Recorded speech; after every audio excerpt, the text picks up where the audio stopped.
Ladies and gentlemen, this is the Cats on Guard podcast, and it is a very special podcast episode today. For those of you who may just be joining us for the first time, and I don't know why you would pick this particular episode as your first one, I think the title might make it suggest you go back and at least listen to one previous, but a very somber moment at Cats on Guard. We ended our last episode, which, oh, by the way, Cats on Guard, for those of you who are joining us, is the podcast where we open the flight deck tour to all of the shenanigans that go on in a flight. But this is not about shenanigans. This is about a very serious thing that happened. We ended our last episode on quite the cliffhanger, and I must admit, I have been hanging on the edge of my seat. Don't give it away. In fact, our listeners have been dying to know. Tom, the pilot, reached out to us and he said, "Did Captain Million make it?" And I'm here to ask that very question because I don't know. Captain Million is with us today.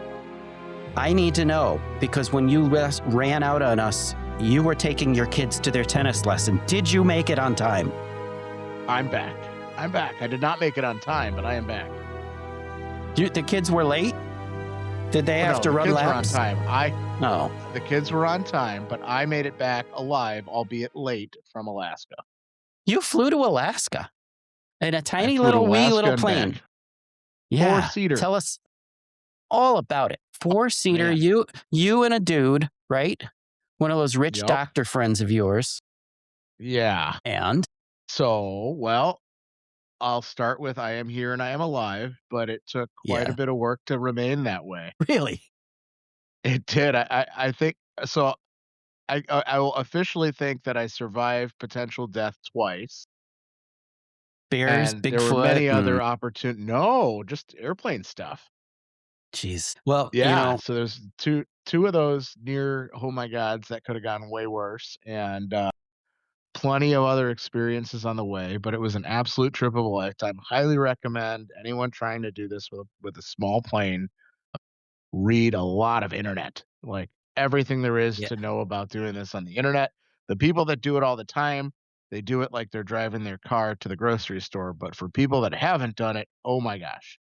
Well, after Tom, the pilot, reached out to me and asked, I said, we're going to find out about 9 o'clock tomorrow, which is now about 9 p.m. But he then said, nothing about that flight sounds fun to me. So fair. You're confirming? I get You're it. confirming this? No, I had an absolute wonderful time, but it took every bit of my 20 plus years of piloting skills to make sure that we came back. And the other pilot, the owner, had said on multiple occasions he would never have tried this without me. He wanted an experienced professional with him, and we needed it. It was a team effort the whole way. And you needed you, is what you mean. No, I needed him too. So we actually established pretty much an airline-style cockpit on the way out there. So that's brilliant. On the way out, I'd say the way out there was the easiest of the ways.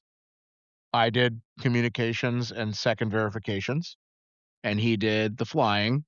And so it was like pilot monitoring, and there were CRM left and right, lots of you remember trial balloons from the CRM class? Instead of saying, "Hey, you should do this," of course I remember. You propose a question to spark the thought in the other pilot's mind that maybe this is an option. We did a lot of that, and by the time we were up there, we were a well-oiled machine. So, pre-flight planning, in-flight planning, post-flight debriefings, all those things happened in a general aviation cockpit, a 4-place Cessna 182, and it was amazing. I did a lot of teaching. He did a lot of learning. It just was absolutely incredible. And the times when I needed to step in and take, be the pilot flying out of, I have the controls and I'll do this and this is too risky. Let's not, I put my foot down when I needed to put my foot down. So yeah, overall great trip. But yes, the kids did make it to tennis on time.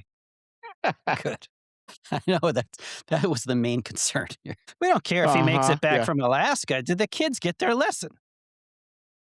Jeez. Yeah, good. They got their exercise in for the summer every week. All right. Glad to hear it. Now, your ladies did not travel with you. They met you up there. They did. They got the easy way. Now, how, well, you described your flight plan and you made it sound like you were going to try to do it. I think you were planning for 3 days and you were going to try to do it in two. How'd that go down? Correct. It didn't. It was a 3-day we planned for 2 if things went exceptional, and we'd had 3, even 4 if we needed to. We woulda they woulda gone to the Airbnb before us the night if we needed the 4th day. We ended up using all 3 days, and in good husband fashion, we got there 6 hours before them and stocked the rental house with Costco food and They have drinks, a and Costco up there, it's or the did you bring only them Costco down there. So we made, um down there?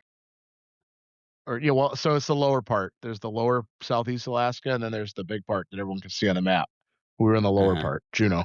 Okay. So Okay. Juneau's our headquarters for the week, and we got there realizing how much of a stretch it would be for them to travel all this way to meet us in Juneau, Alaska, when both of the ladies would rather be on a beach in an island with a margarita or a pina colada, and instead they were in Alaska in jeans and a hoodie.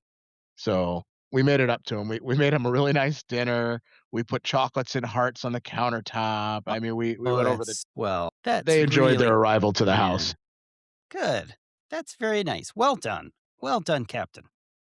That's all because we survived to get there, right? So, like, I got so much more, my gosh. So, you were following my flight on FlightAware and texting me periodically. Yeah, that was fun. Yeah. It wasn't it? Watching all the planes go, like, left, then Well, right, then nope, then there left, there then nope. there was a yeah, well, there was a moment, listener, when Captain Million I logged in and I was tracking him, and it looked like he had been heading kinda northwest, and then he made a very hard right turn directly to an airport somewhere in, was it Minnesota, I wanna say? It was supposed to be North Dakota. It was gonna Okay. be Fargo. I was gonna go to Fargo, and I was looking on the map, and on the flight planning software, you can display fuel prices at every airport. And we said, Yeah, "Hey, if there we're it is. gonna go another hour, what if we just went 50 miles south and there's fuel for like $3 less per gallon? Plus, the weather's moving toward Fargo. It looks like it'll miss this other airport.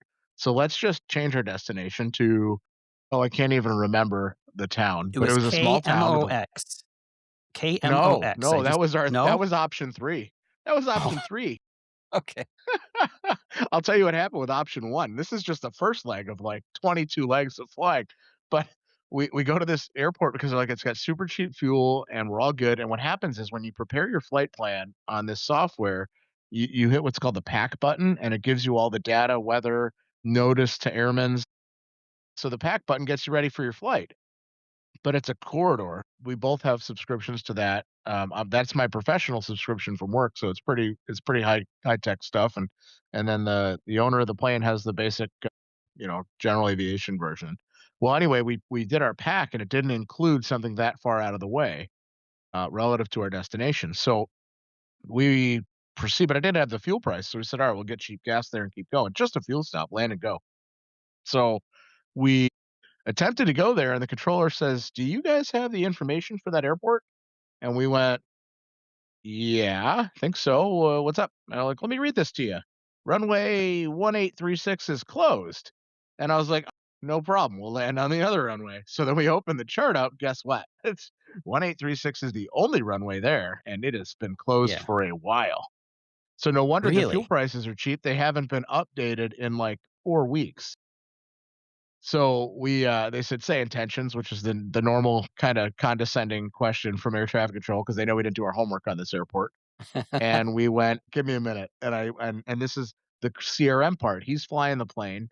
He's looking at me like, "What do we do? We can't land at a closed airport." I said, "Give me a second." And I zoom out and I zoom across and I look at the weather and I look at Fargo. Fargo is expensive, but and it is in the line of the weather coming through. We might have to stay overnight. We on the first flight. And I'm looking at another airport and you were talking about MOX and I said, "Let's land there." That airport has middle pricing on fuel. I see that they have a crew car, they have a little FBO building. It's open 24 hours. The runway's open for sure. It's in our chart that it's open. We'll go there. So we did one divert, then two divert, and that's where we ended up at MOX. So that was option 3, and it was on the fly. That decision And was made. MOX Yeah. is Morris Municipal Airport in Stevens County, Minnesota. who to our Amazing. What listeners the there, coolest place. yeah, was it? So I'll tell you what happened. So we landed and we gassed it up and we're ready to go. And the airplane wouldn't start. It just wasn't having it. Crank, crank, but no, vroom, you know.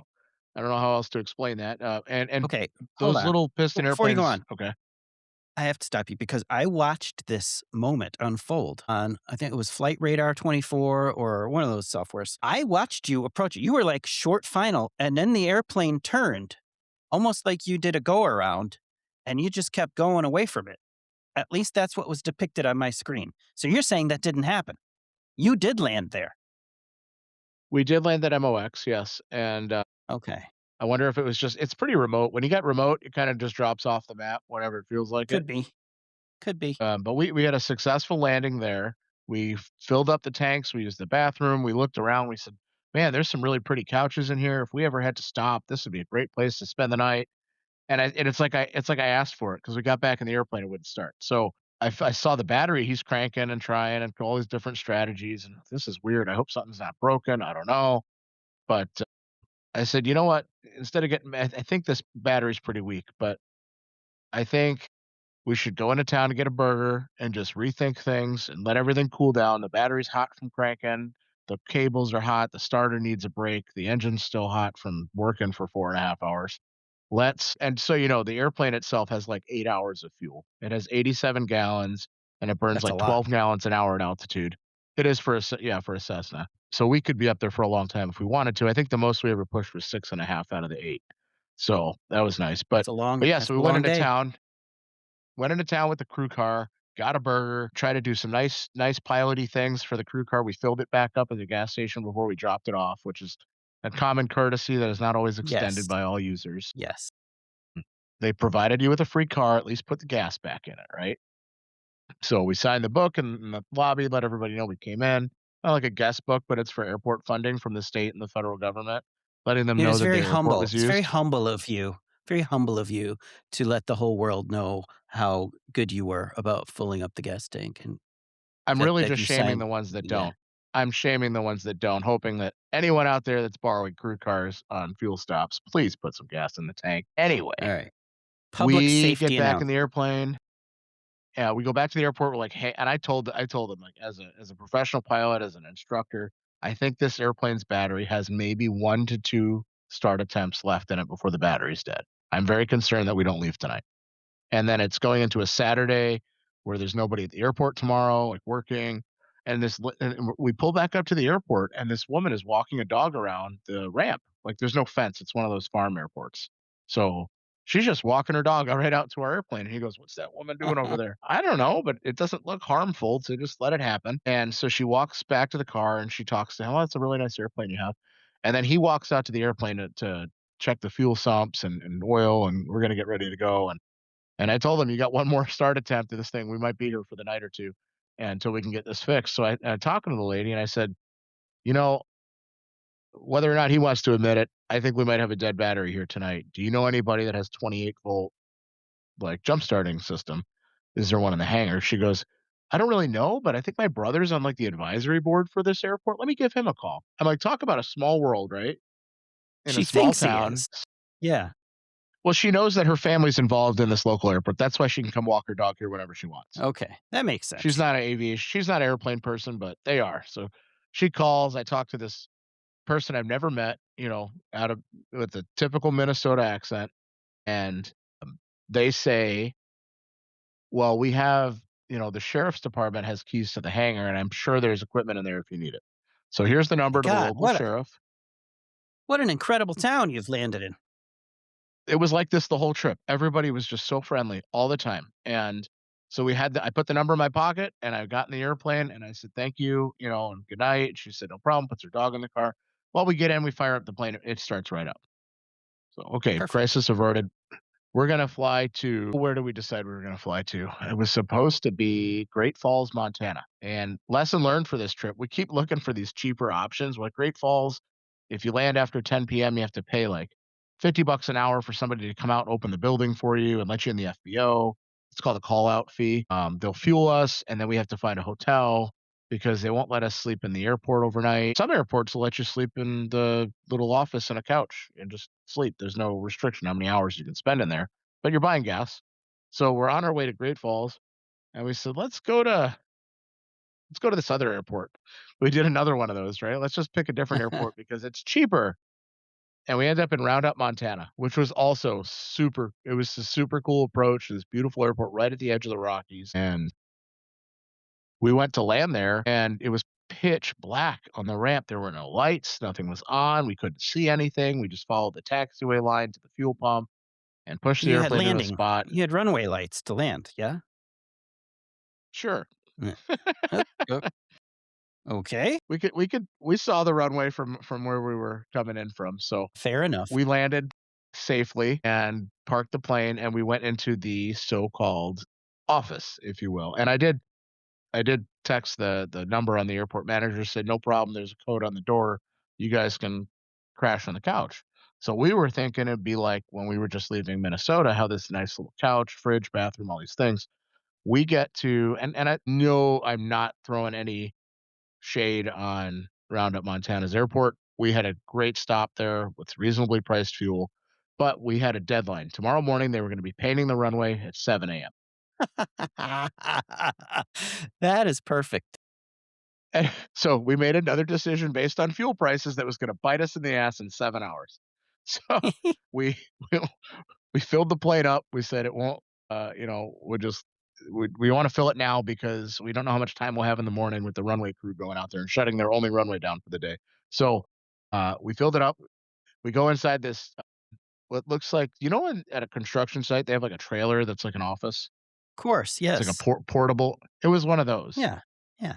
and it had two couches that were probably from the 1950s. They had this. It looked like something out of my great grandma's house, Well, this was and a your little table. It was accommodations. they were, and it was wonderful. We grabbed our sleeping bags from our survival kit out of the back, and we brought them inside and brushed our teeth in a sink that looks like it was probably used by a mechanic most of every day. I think they provide similar accommodations for prisoners and conjugal visits. I'm telling but it was such a sweet airport. We like, as I walked up to the trailer, I saw, like, children's toys laying on the ground and chalk and, like, bubbles, and I said, "There's kids hanging out at this airport. That's cool. This airport has, That is like, a cool. younger generation being at the airport, hanging out." So we get inside, and on the table is this tin of cookies, and it says, "Airport cookies from the airport kids," and then there was a donation jar next to it. Wow. So we That's so we each had a cool. cookie. I threw $10 in the jar. I'm like, let them make their next batch of lemonade and cookies, whatever. And we left some money in the water restock. They have a little mini fridge with waters in it, and there's like a jar to leave a couple bucks in, take a water. We'll buy more water. So we like supported all their things, and then we went to sleep for 6 hours, and then we got up right on time. Like, let's go. We got 40 minutes to get this airplane off the ground. We get out to the airplane. We took off and crossed the Rockies at 7 a.m. on a beautiful Saturday morning. Well, that's And fantastic. that was a great so it was a great lesson for the student, or not the student. He's a licensed pilot, but he had never taken his plane.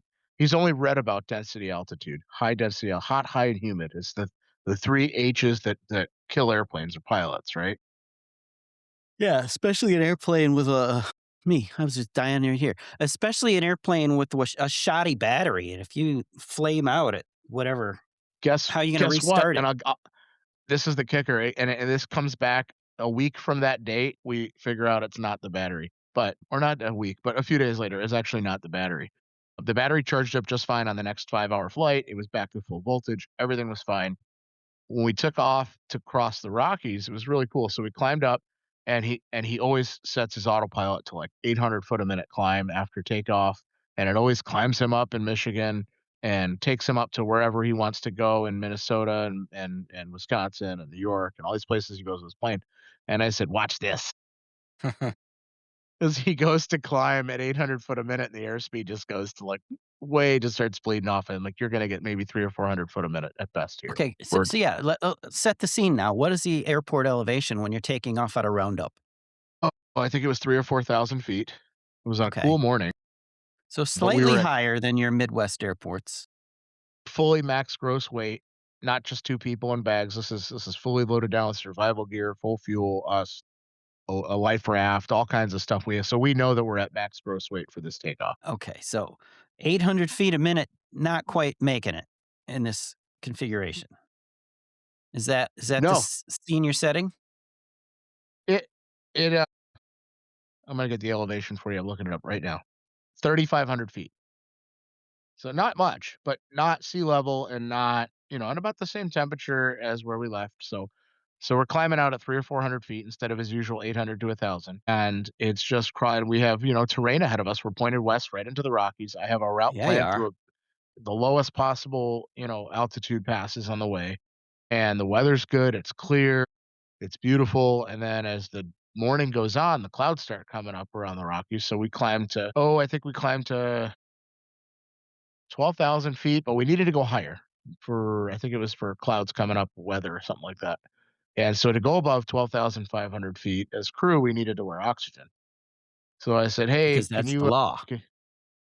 it is. That is And the so I said, hey, law. can you get the oxygen out? And he goes, are you kidding me? We should have done this on the ground.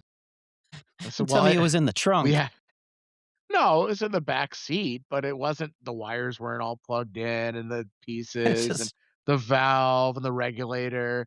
It was ready, but like it wasn't readily available. We weren't planning on yeah. using it on this flight. And then we ended up having to. So it was fine. We climbed up above everything, got over the Rockies and flew all the way to Bellingham, Washington. Bellingham, Washington is north of Seattle, right on the Canadian border. Beautiful airport, beautiful scenery. We crossed we've crossed the call it the I guess what do you call it? The Colorado Rockies go all the way north into to north. Then there's the Canadian Rockies, which are further west as well. So we crossed And north, the I northern side suspect. of all the way up through Vancouver, north into British Columbia. Yeah, but so we get to Seattle, and they route us south of Seattle when we needed to be 40 miles north of where we were, and we passed right along the side of Mount Hood.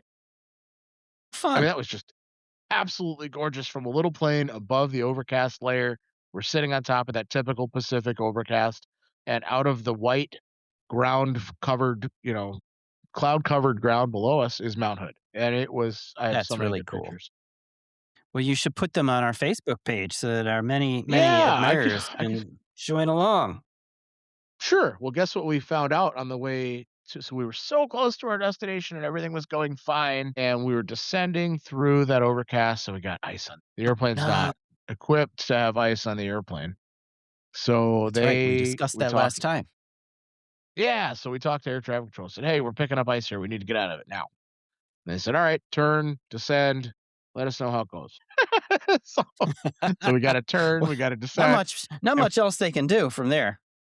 no, but we have, so there's what we were using was the temperature gauge relative to the weather we're in.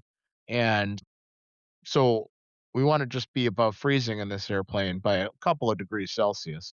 And as you climb up, you lose about 2 degrees Celsius per 1,000 feet off the ground. And we knew, I can't remember how many thousand, we said we need to be 3,000 feet lower than we are now. And they said, well, to be And that just to low, be you need to clear, go here. and to be clear, you're using Celsius because you were in Canadian airspace at this point.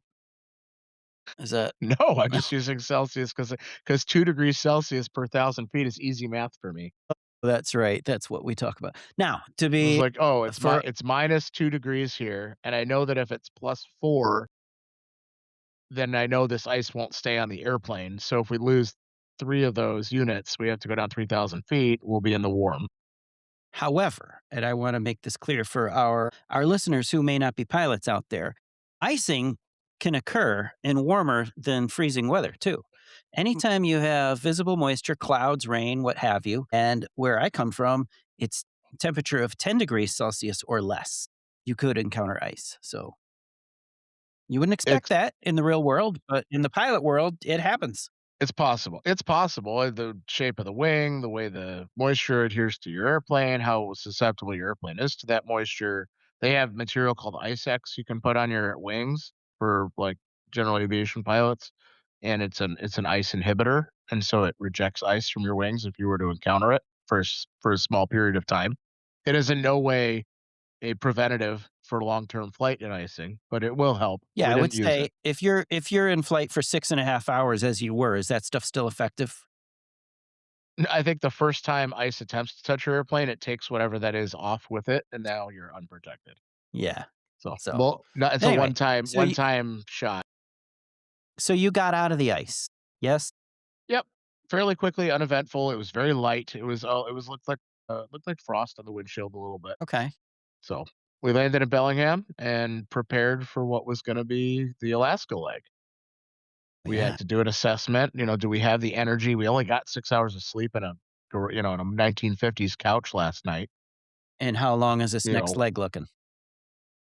4.5 hours. That's a long day. That was one of the shorter flights we did. So we get Okay. to Bellingham. Bellingham tops us off. You know, they said on their listing on their in ForeFlight, the software, it said that they had a shower room in this airport. And boy, would after 2 days of sitting in that airplane, we would love a shower before we head off to Alaska. And the girl behind the counter informs us that they don't have a shower. So, well, it's right here in your app. She goes, they haven't updated that in 20 years. And I Oh said, I my don't think gosh. ForeFlight's been around. I don't think ForeFlight's been around for 20 years. So I don't know where you're getting that number from, but it's listed on your page as being available at this particular location. Well, I don't know. And somebody in the airport goes, "Oh my god, I think it's back here." And they walk us back to this like coat closet. The coat closet has a shower room in it, but the shower room has like storage racks in it. They're no longer using it as a shower room. But are the Now showers we still said, "Can there? we?" So my co-pilot, if you will, he reaches over and throws the shower handle up and soaks whatever's on that poor storage container. He goes, "The showers work. Can I use it?" And I'm like, "Dude, chill out. I don't get kicked out of this airport. You just soaked their storage container that they were using in the shower." No. Well, But no, they didn't like us very much after that. But we we did a little planning because it was the big leg over the Pacific all the way up to Alaska and assessment, and we ate and we took a whatever washcloth bath, if you will. sponge bath. Did you give each other a sponge bath? Sure. No, we did not, despite spending 22 hours shoulder to shoulder together. We'll get there. Yeah, But I figure you're either gonna hate each other or you're gonna fall in love. no, it was just perfectly this it really didn't change much of anything. But when we took off out of there, and it was actually fairly easy to get to Ketchikan, Alaska from Bellingham, Washington. We climbed out to the Pacific and climbed above the clouds and away from any icing and away from and there was another plane that took off or it was getting ready to take off before we did. We saw it was a twin engine. I think it's called a Casa. It looks like a flying tissue box. Okay. Have you ever seen one of those? Yeah, it was a Casa. It had I two don't know if I've engines. seen a Casa, but I've seen boxes with wings, yeah. Yeah, like a Shorts 360 looks like that too. Yeah, But yeah, so shorts, yep. they were loading up and fueling and we were taxiing out. And I remember reading the name on their tail, and it turns out they eventually passed us like 2.5 hours into this flight. I heard them on the radio with the same people we were talking to on the way up the coast of the Pacific. And I couldn't see them with my eyes, but we had them on the traffic, screen. And I Mhm. clicked on them and it was their call sign. And I'm like, son of a these guys, even though they're in like the most non-aerodynamic looking object in the world, they're still faster than us with their two engines and Well, their big, big hey, airplane. the Millennium Falcon was a piece of junk, but it was also the fastest ship in the galaxy. It made it. Yeah, exactly. So we made it to Ketchikan with kind of no idea what to do there. Are we going to keep going to Juneau? It's getting dark. We shouldn't do this at night. And I'm glad we didn't do it at night. Good. We landed at Juneau, and the airport says, actually, that was, oh my gosh, I'll wrap. I know there's so much more material, but I think we need to do this in parts. The people at the FBO, I don't know if they were new or what, but they watched us park our plane in the overnight parking area. They have to supervise you because it's one of those things where you have to be escorted. So like the van followed us to our parking spot, and the guy watched us push the plane kind of uphill, using a lot of effort on our hand. Watched, didn't No, help, just watched. We no pushed our effort plane to into the help. parking spot, pushed our plane in the parking spot, got ropes out of the back, tied our plane down for the night, put the covers in, and then after like 15 minutes of us struggling to get our stuff together because this guy's just sitting there watching us, somebody else pulls up, his coworker, and goes, "This isn't our parking. This is the other company's parking spot." Like, are you kidding me? We've been out here in the cold. Eh, We've been flying all damn day, and you just watched us do all this work and didn't tell Okay. us that we should have parked 4 spots down, really? You know where you were? Did you ever see a movie from the late '80s called Funny Farm with Chevy Chase? No, but I do like Chevy Chevy Chase Chase. Chevy Chase is an author. He buys this house in this really crazy, weird rural town where everybody has a character like that. And there's a scene where some dude drives into town, or some old dude in his overalls and his straw hat sitting on a porch, and the guy stops and he shouts from his car, hey, bub, can you tell me the way to, wherever? And the guy says, how'd you know my name was Bub? And he says, I just guessed. Okay, I know what He said, well, then you can guess your way. That was oh the my guy gosh, watching you at the airport. it was like that. Yeah, it coulda yeah, it was Bub. So Bub watched us do all this, and then his pal came up, and we just both of us looked at them with dead faces. I mean, we are dead tired. We've been 6 hours of sleep, 11 hours of flying. We're so done and so shot, and it's like, first of all, it's 9 o'clock Alaska time. So that's So, like 3 like, 3 a.m. 1 your AM time? 1 AM in our head. It's 4 I hours don't even back from know. Eastern. I don't Yeah, know it's what 1 more time it is past at the North Pacific. Pole. So we're at 1 AM in our head. We're, you know, pushing this plane back, and we find out, obviously, we're in the wrong spot. We're like, "Listen, man, like, if we're gonna move, we need help. Like, we help us push it over to the like, we would have been great to know 15 minutes ago." But he goes, "Nah, just get in the van. We'll take you back. We'll sort it out later with the other company. Like, they're gonna collect the fee, and I'm gonna collect." I'm like, "We don't care. We're paying you for fuel. We're paying you for parking. You 2 companies figure it out." So they bring us, and then we're like, "So how do we get?" So Ketchikan, the airport is on like an island across from the town. The only way off the airport is by ferry. Oh, great. So they This just say gets the better. ferry leaves every 30 minutes, and the last ferry leaves in 7 minutes. Great, awesome. This is going wonderfully. I see you did your research for all of these places along the way. Well, we were and this is one of the this is not on my list of 2 times we almost died, but I think if we had tried to go to Juneau at night, it would have been the dumbest decision we'd have made on that trip, and we didn't, so thankfully we didn't. But we get on the ferry, no problem. We're figuring things out, and this just to set the tone, we get up to the ferry booth, and it says, "Exact change only if possible." And the guy I'm flying with, who's a little bit older than me, he reaches in his wallet for cash, and I go, "Just stop." And I took my phone, I double clicked the side, I went beep beep, right, and tap pay, and we just get on the ferry. We gotta go.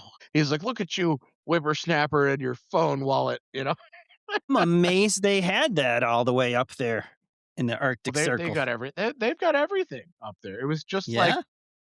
It was it felt like an island time version of Denver. It has that or maybe Seattle, like a Pacific Northwest feel. And we get on the ferry, we hop off the other side because we didn't know if we'd make it. We didn't make reservations anywhere because we don't know where we would be and when we would be there.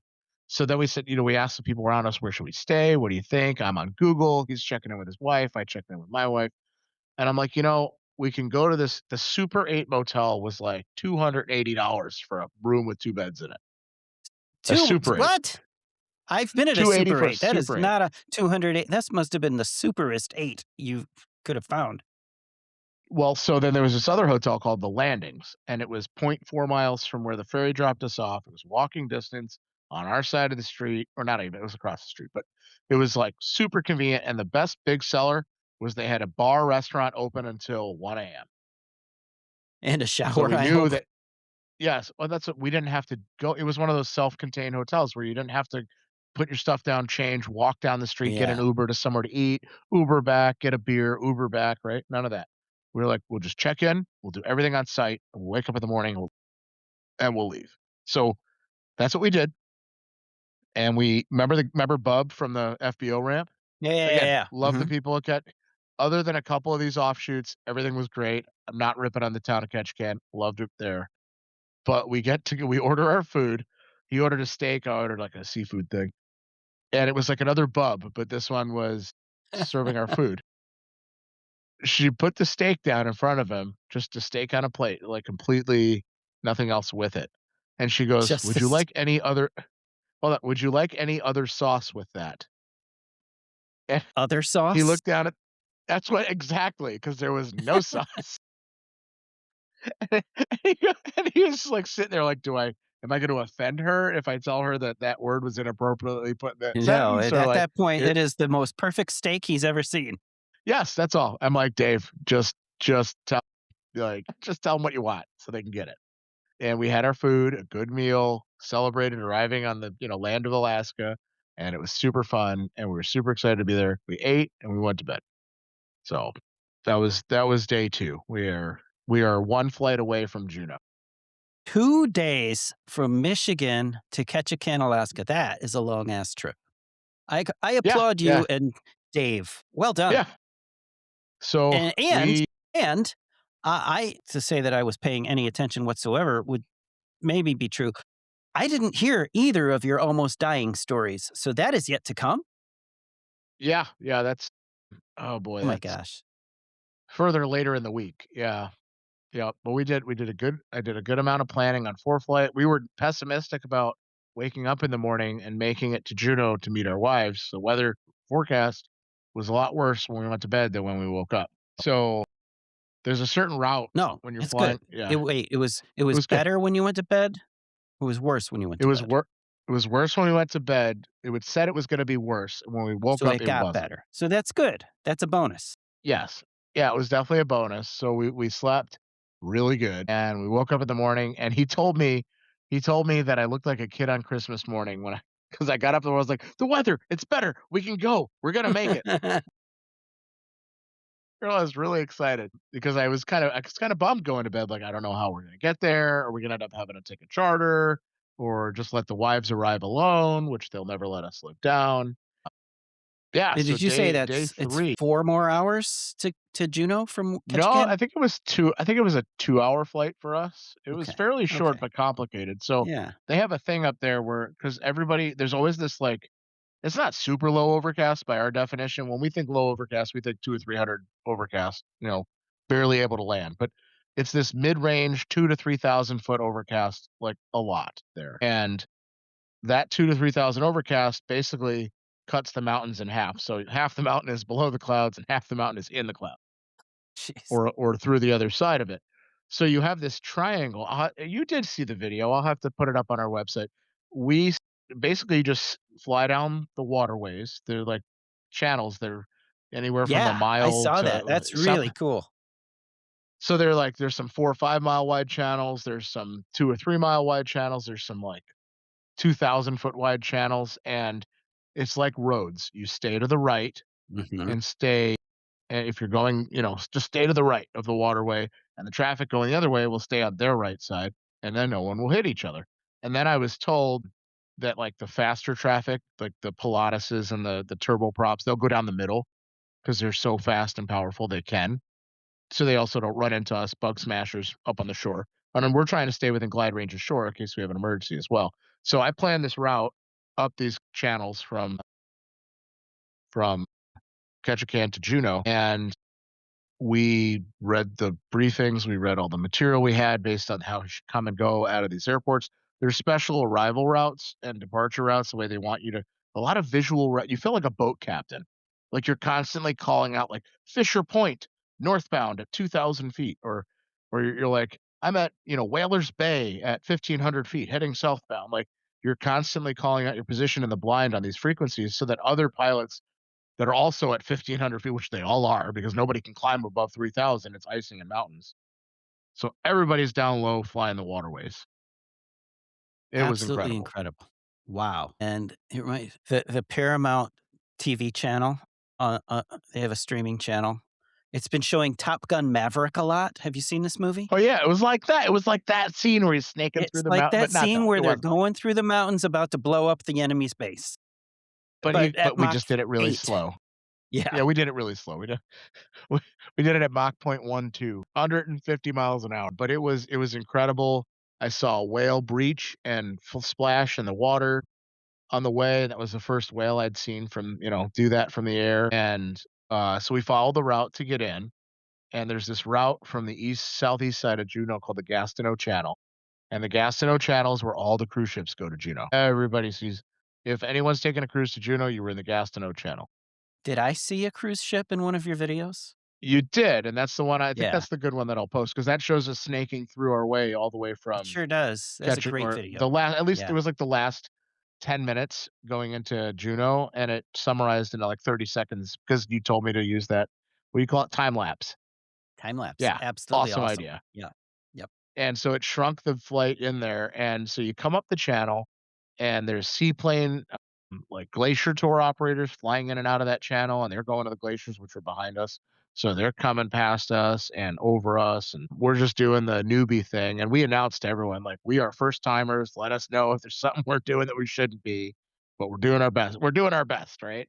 And the controller's like, "Nope, you're good, just keep going. Report the Douglas Bridge." And I looked on the chart, I see it, the waypoint. She's like, "You can't miss it, it's the only bridge." I was like, "Thanks. Thank you, controller for Juno Tower." Like, The bridge. yeah, but that's where, cars cross from one side to the other on this over the and it's over the channel technically, and we flew right over the cruise port and downtown, and then we landed, and everything was super awesome, and then we land at another FBO for Juno, and Juno's FBO it's in the video too, it's kind of it's hilarious. So, they kinda did one of those things like Bub did in Ketchikan with watching us park. So, he came out on his ramp right in front of the FBO. You know when a line person comes out in front, but he doesn't have any Yeah. wands. So, I'm like, "Okay, he's probably doesn't have wands, so he uses his hands." So, I pull up and I line up on him, and he just looks at me. I'm like, "You gonna do the, like, hand stick thing with your hands? Are you gonna wave or, left or right?" And he's just looking at me. And I radioed the front desk, and they're like, "No, that's not where you park." I'm like, "Then why is a guy standing here in front of the He's building if that's well, not he's where?" blocking the parking spot to let you know don't park there. It's my spot. I thought when Maybe? a guy in a reflective vest comes out, they want you to come park by them. It's pretty much every airplane Yeah. ever, right? You're in a different But world now. it's a lot of you should just know. And I so then he points over behind us. He points to like it's back there, and I look and I see all these airplanes tied down, maybe 50 yards behind me. Okay, so you'll see in the video when I post it. We like pull up to what we thought was the parking spot. We were just about to shut down, and then we did this big 180 and then like another turn, and we find our parking spot finally. So and we kind of lived out of that parking spot all week long. Their planes come and go, but pretty much we were out and back to the same spot every time we left Juneau. So, but yeah, we got to Juneau on time. Got the rental car. Got the airplane set up. I mean, it was great. We got in there. We're like, wow, we made it. We're like, we're actually done. We can finally crash. But the adrenaline was still like we just never got tired. It was crazy. We were so hopped up on excitement. And where did that adrenaline and excitement take you? To Costco, of course. It did. Who would have thought? Oh, it's so funny. We took a selfie outside. We're like, man, we love Costco everywhere we go, and Yep. where else? Yeah. Case of water, snacks, some dinner, and Hey, chocolates. they fueled your whole vacation. It Awesome. definitely saved us quite a bit of money, but And you're the one that always said you would buy the cheapest airline ticket out there because then you have money to spend on vacation. So, yep, smart, absolutely. still smart. Yeah, well, this was And, definitely not the cheapest way to get to Alaska. well, and I don't know that I would describe it as fun either, but it sounds like you had an amazing time. Once in a lifetime? I don't know. Probably pilots that do this all the time, but you and I haven't. You have now, I and I would have. I love to don't hear more. think I would. Now, here's the thing. You just now got to Alaska. We're 45 minutes into this and you just got there. You've got a whole week to spend up there and then you're going to fly home. I see this becoming a four-parter. So I think we should stop here and come back and find out what you guys did while you were up there. What killed you? What almost killed you? I'm excited to hear about That's that. on that's on part 3. Wait, this is part 2, This is part or two. is this Yeah. part 1? This is part This is 2? part So two. that's part Yeah. 4. It'd be part 4 Okay. or Great. part 3. I Yeah, hope one of them is in part I, 3, one of them will be in part well, 4. We'll keep you guessing. if you're if you're at all good at this, you will come up with a way to do a cliffhanger. And I love these episodes too because I've barely said anything. I just have to sit here and listen. I like that part. So, Well, the and cliffhanger and was also, you said, "Oh, you got a crappy battery." The cliffhanger is it wasn't a dead battery, but you'll find out next episode. okay. Nice. Good. Foreshadowing. I love it. Good. And I don't have to advertise the need for a new co-host, so I'm pleased about that because that would probably work. I don't want to do. Well, thank you. All right. Cats on Guard is hiring. Apply here. Send your resume to catsonguard. What is it? God, it's been so long. catsonguard@gmail.com. Every time we do one of these, I say, oh my God, we forgot to plug the email address. catsonguard@gmail.com. We'll take your questions, your resumes, your inquiries, and we'll be back with more. Try to keep these going. This is fun. I'm glad you made it back. Okay, is that it? You're just sitting there. I'm MC Howe. And I'm co-captain Rich. What are you doing? Okay, bye.